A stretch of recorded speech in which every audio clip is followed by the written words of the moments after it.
Childhood and Education, number 19, Letting Kids Be Kids, number 2, by Zvi Moshowitz, May 19, 2026. I cannot emphasize enough the need to let kids be kids. In Childhood and Education, number 16, Letting Kids Be Kids, I went over exactly how insane we have gotten about destroying the lives of children, and along with them the lives of parents and others forced to devote endless hours to actively destructive supervision. I'll go over a refresher of that, some related new anecdotes, and then some other related questions. People don't let kids do things. As a refresher, here are some quotes and statistics from last time because I really do think exposure to this type of thing needs to involve spaced repetition to sink in. 1. A third of people, both parents and non-parents, responded in a survey that it is not appropriate to leave a 13-year-old at home for an hour or two, as opposed to when we used to be 11-year-olds babysitting for other neighborhood kids. 2. A third of people said in that same survey that if a 10-year-old is allowed to play alone in the park, there needs to be an investigation by CPS. Harris poll. More than half of the kids surveyed have not experienced many real-life experiences on their own. According to the kids surveyed aged 8 to 12 years old, 45% have not walked in a different aisle than their parents at a store. 56% have not talked with a neighbor without their parents. 61% have not made plans with friends without adults helping them. 62% have not walked/biked somewhere, a store, park, school, without an adult. 63% have not built a structure outside, for example, a fort or treehouse. 67% have not done work that they've been paid for, e.g. mowing lawns, shoveling snow, babysitting. 71% have not used a sharp knife. Lenore Skenazi. During that visit, I was told that children could never be left alone, inside or outside the home, even in their own bedrooms, until they were 13 years old. Social services said specifically that I had to be in each room with them at all times until they were 13. That investigation ended without incident. When I asked what constitutes supervision, she said that I had to be visible to my neighbors when the kids were outside, regardless of whether or not I could see the children. I asked where that was found in the Virginia law. She replied that it isn't in the Virginia law, but that social services has its own set of rules. Bethany, I just sent my 12-year-old in to go get a dozen donuts while I waited in the car. Mom, they will wonder why I'm alone. Polymath. My kids used to love walking to Target until the local Target changed their policy to no unaccompanied kids under 18. There are 72 million kids in America and about 100 non-governmental kidnappings by strangers a year. If you left your child unattended, the original claim is that they would get kidnapped once every 750,000 years. Maxwell Tabarrok. 37% of all American children are investigated by CPS. 2 million investigations, 530K substantiated cases, and 200K family separations every year. Half the people are worse than average. As crazy as the statistics are, the anecdotes show how much worse it can get. The original context here was, a mother was saying she wouldn't let her 13-year-old go to a friend's house because they wouldn't let that mother stay to watch. Whole Blinken market. It's okay she doesn't have to go is frying me. Elizabeth. She is 13. If she was 16 or 17, yes, this would be crazy overbearing. What are they doing at just 13 they don't want the mom to see? She's too young to be totally unsupervised. I don't think this is too much at all. They're babies. Red End Black Salamander. To give you a sense of how quickly the parenting world has gone insane, I'm a millennial, and my friends and I all worked as babysitters when we were like 12. I double-checked the Red Cross website because I feel like I'm being gaslit. But yeah, our babysitter first aid certification class had a minimum age of 11. Let your children play. Yes, it is actively good for children to learn to entertain themselves at the earliest age possible. As a bonus, it is also excellent for you, the parent, but it's great for them too. We used to know this. Now we need to be reminded. Last time I emphasized the general argument, here I will follow up with an example of the paranoia we instill about how this might somehow be bad, actually. Girl about something. Is it actually true that it's good for me to let my baby entertain himself? Or is it just selfishness because I can be doing something else while he plays? Tell the truth. Based sipper wife. Mrs. Tomasoni already sipped. It's good for him. You know how people suffer from short attention spans and always needing to be entertained? Every time you let him play uninterrupted, you're holding off that problem and helping him sustain focus. Shiloh, it's so good. Please teach your baby to play independently. If he were unhappy or lonely, he'd cry and come to you. Development of independent play is so good for them, or course balanced with showing/talking/engaging. Is for baby whisperer. Actually, seriously, a fantastic gift you can offer your child. The problem, of course, is not any threat other than CPS. Don't fear the CPS, and yet somehow, even with direct observation, many people think you shouldn't be able to go 2 doors down. Romy, parents. Imagine you're good friends with the neighbors 2 doors down. Would you put your baby down for the night and go neighbor's house for a drink if you brought the baby monitor? Image. A poll asks whether parents would put a baby down for the night, bring a baby monitor, and go 2 doors down to a neighbor's house for a drink. Among 5,675 votes, 48.2% said yes, 22.1% said no, and 29.8% selected not apparent or results. And by shouldn't, some of them say, I hope she means only if they actually do it, not because they simply think it was okay in theory, but I'm not sure. And Bonnie, over 54% of you need a visit from CPS. Holy shit. Romy, wow. Yeah, the logical conclusion here is that over half of all parents should have their kids taken away. This behavior is obviously fine, except insofar as someone might call CPS. But even if it wasn't fine, it's crazy to think about what that call implies. Kelsey Piper, I don't think that it's a good idea to take people's children away because they do a completely safe thing that is slightly different than the completely safe thing you do. It is a bad outcome when CPS conducts an inspection of a family that is doing a great job raising kids in a lovely home, but doing something slightly unusual. It is a way to terrorize those parents into compliance with standards that would never be the law and make no sense. I have had friends who have had their homes inspected because of stuff on the scale of toddler fell at the playground and got a bruise. Yes, it was super stressful and probably made them inclined to be more safetyist and terrified of normal childhood falls. Andrew Retek. Yep, it sucks. Romy. The number of people invoking CPS every time they hear about a parenting choice that they wouldn't make is really disturbing. Do you understand what claim you're making when you say someone should have CPS called on them? You're saying that you believe their child would be better off ripped from the only home they've ever known and put in the care of strangers. Moreover, you're saying you believe the median foster parent is a better parent than their current parents. You're also saying you think we should dedicate state resources to carrying out this process. Social workers already have caseloads too big to manage dealing with kids in homes with serious drug addiction, abuse, neglect, and often fail to successfully intervene when it's desperately needed.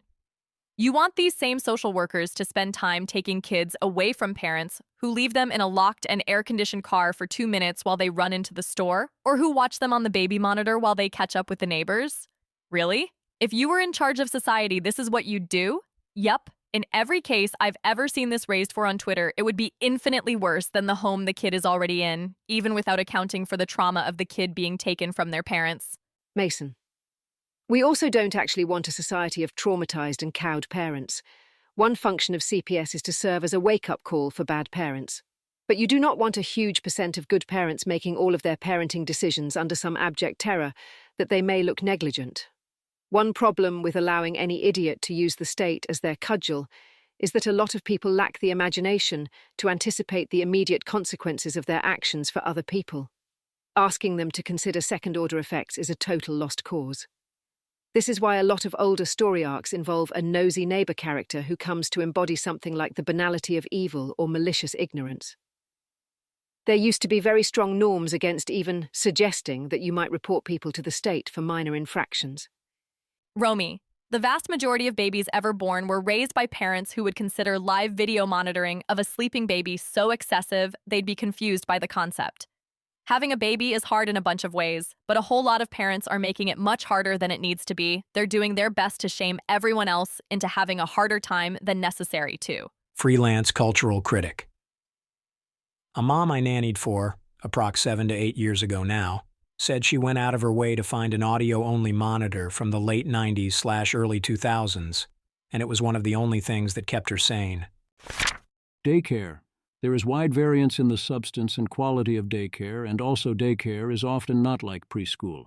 There are some good ones, a lot that don't care very much, and some that are outright abusive. Mrs. Hatt, sometimes I think Ubertrad daycare hating people have never talked to anyone in real life who has sent or gone to daycare. Yeah, some kids don't love it, but a lot of kids are obsessed and love going. My kids haven't been in daycare because it's so expensive, but we do send the 3YO to part-time preschool, and she asks me every day when she can go back. LOL. How do you mute QT's holy cow? I don't need everybody's trauma. Mason. When I lived in Utah, I used a group fitness gym with a daycare room with a huge window. I could see my 1 to 2 years old kid at all times. It was just kind of sad. She mostly looked disinterested and would pester the minders to hold her, which they sometimes did. Okay, for like an hour per day. I think she might get more out of it now that she's almost 3. I wouldn't be against enrolling her part-time in something like a forest school or Montessori in maybe a year. But now that she has a sibling, it feels like the value add is lower. The kids could see through, but for whatever reason, she wasn't very interested in the window. I was very rarely at the front, so it would have been difficult for her to find me. Some of the older kids hung out at the window most of the time looking for Mom. Those quote tweets? Here are 4 of the first 5. Audrey. I've worked in 2 daycares, and I can count on one hand my former colleagues that I would trust with my children. Samantha D. Wild. How moms who choose daycare for their kids are all saying it's fine and that their kids love it. But all ex-daycare workers refuse to put their kids in daycare because they know the reality of what it's like there day to day. I feel like this means something. Dresden Phelps. My biological mother was a daycare teacher who made CSAM of kids in her care. The assistant director helped cover it up and testified on her behalf. Fuck you. Selim Goldberg. They don't know anything else. This is also why these kids often bond deeply with teachers. They see them for up to 12 hours a day and only see their own parents for about 3 to 5. And then there's this one. Lady U. I actually use daycare with my eldest part-time. I stopped when I walked in on them holding him down and waterboarding him. They'd put washing up liquid in a kid's cup, left it out, he'd drank it. He was pre-verbal at the time. If I hadn't walked in early, I'd never have known. There are some pro-daycare takes too, but the majority responding have trauma here, often involving actual abuse. Obvious selection is involved in who responded, but that seems like it is an important thing to know about daycare. Daycare costs. Daycare costs are, as we all know, completely out of control, with the price of childcare now exceeding the cost of college tuition. Kelsey Piper offers a blueprint for what it should take to open a daycare. If it's good enough for California, it's good enough for everyone else. I like the idea of an anytime test where you can be asked to take a basic knowledge test on the spot, rather than a scheduled harder test. And obviously requiring college degrees, let alone any advanced studies in order to run a daycare is, and I'm going to use the technical term here, bonkers crazy. Kelsey Piper. Running a small home daycare with 14 or fewer children should be legal in any residential zoned area. This is how California does it, and nothing bad has resulted. There should be an online course you can take at your own pace that teaches you about child development, child safety, the rules that you need to know and comply with to run a daycare, and what to do in various kinds of emergency. It should be fairly comprehensive. You should be able to take a test at any time to demonstrate you know the material, including taking the test without taking the online course at all. Once you pass, you're qualified. Absolutely no requirements for a college degree or anything else. Right now, some municipalities require that people spend years pursuing expensive degrees that don't help them watch kids and make daycare insanely expensive. There should be a single website with simple rules for making your home a safe space for a daycare. All the rules should be in one place. A normal kitchen should be good enough for food preparation. Once you are ready to schedule a safety inspection, it should happen within 2 weeks. The person who does the inspection should also take the fingerprints for the background check and get the background check handled and put it on file for you. Right now, you have to go to different places to do each of these steps.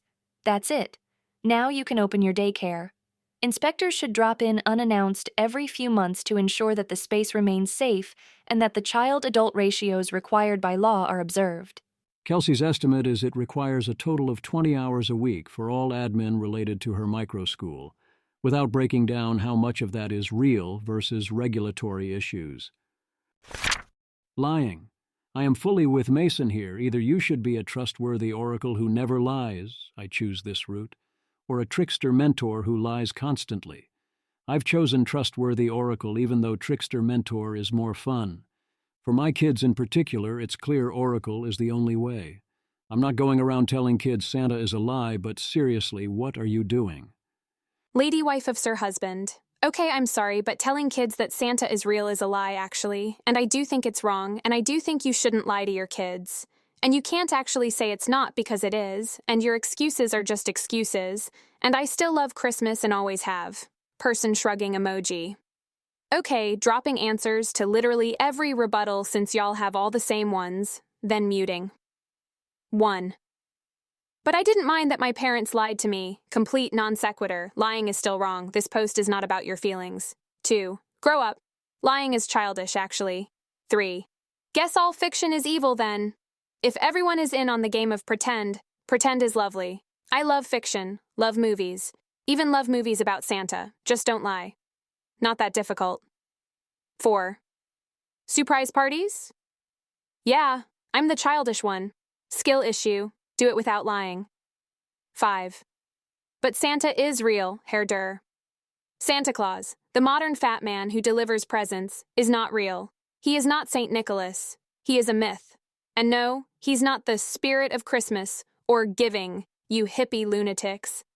Mason, I've met exactly 2 kinds of parents I truly admire on this axis, and one of them never ever lies to their kids. The other tells their kids they're made of Lego, and if you don't come here right now, I'm taking your arms off. Basically, I think if you're going to lie to your kids about Santa, you just need to lie to them about everything else. It's only fair to let them calibrate. I know someone's going to be upset about telling kids you're going to rip them limb from limb, but parents tend to figure out who their kids are, and kids tend to figure out who their parents are. And usually they work out how to be happy together, while sometimes mortifying outsiders. Iterated Games, a puzzle for you. Kelsey Piper. Switch controller is broken. 9Yo says it wasn't her. 5Yo says a Canadian spy broke in the dead of night and broke it. Baby says, I threw it. I was ready to blame 5Yo before the surprise confession from the baby. Now I'm not sure. Which is more suspicious, a Canadian spy broke into the house and broke it, or I threw it? The Canadian spy, right? But I don't know if we've reached the evidentiary threshold for having to pay for a new one out of your allowance when a sibling is confessing to the crime. Different kids are different. Ayala, for me as a non-parent, it's confusing to have half of parents telling me stuff like this, that parenting is hella work, and the other half being like, no, don't listen to them, it's actually amazing, they're just venting. Scott Alexander. If I only had Dizzy Gothic Twin 1, I would think parenting is always easy, and anyone who complains is lazy. If I only had Twin 2, I would think parenting is always hard, and anyone who denies it is just Stockholm Syndroming. Yep, I have 3 children and very much can report 3 very different experiences. That's all the more reason that society enforcing supervisory norms so aggressively is terrible. There are non-zero children for which those norms make some sense, but no one can tell the difference. Punishments. You cannot raise a child without punishment. You can only choose the form of the destructor and pretend it has a different name. Mason, I'm coming to learn that a lot of parents really don't believe they're using punishments as long as they're not angry or mean when they deliver consequences. I would agree that it's good to not be angry or mean, but ultimately I think you're sacrificing an important degree of self-awareness if you're focusing more on your intent or tone than on what you're actually doing and how it is affecting your child. People try to deny that they are using punishment, as in this thread, but if you keep talking to them, of course there is punishment. Here a toy is confiscated. Yes, doing a better job linking action and consequence in logical space has its advantages, but a punishment is any negative consequence of an action. In terms of are you doing punishments, we need to focus on outcomes, not rationalized intent, because that is what will be experienced and updated upon and anticipated. Actions have consequences. Actions need to have consequences. If you don't sculpt the incentives provided to children, then they will respond to incentives you did not sculpt, rather than those that you do. There will always be things you don't allow, if only for short-term physical safety, and there will need to be ways to enforce this. We are all, each of us, talking price. The problem is that modern parenting philosophy rules out all sorts of punishments, especially those framed as punishments, as somehow damaging, ineffective, or both. Often I am told that consequences have to be immediate and local, but also that they can't be things that actually matter. We give our kids dessert every evening, and the true primary reason we do that is that it then creates something we can take away, since every time I say, send them to bed without their supper, suddenly I'm the bad guy.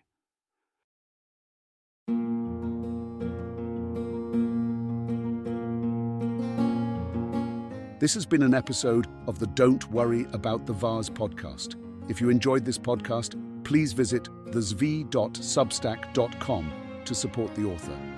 If you enjoy having AI-narrated episodes, please note this is a listener-supported podcast.